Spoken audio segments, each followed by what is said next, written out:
Chest freezer or upright freezer. They fail differently, and here's what you need to know about repairing each one. Chest freezers. These are the simplest freezers made. The compressor, condenser, and evaporator are all sealed in one unit. Very few moving parts. Most chest freezers are manual defrost, meaning you need to defrost them yourself periodically. Most common chest freezer problem: thermostat failure. The temperature control stops working and the freezer either runs constantly or won't turn on at all. Easy fix: 100 to 200.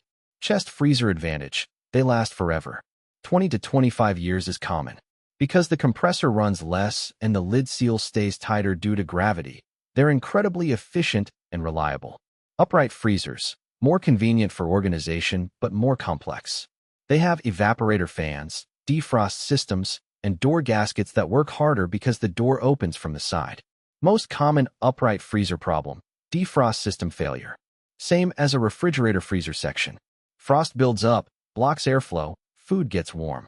200 to 350 to fix.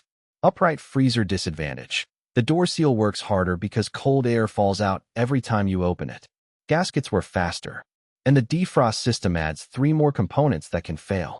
Cost comparison: chest freezers are cheaper to repair because they're simpler. Upright freezers cost about the same as refrigerator repairs. Both types repaired same day. Port St. Lucie, Stewart, Fort Pierce, Jensen Beach. Call Treasure Coast Appliance Repair at 772-353-5791.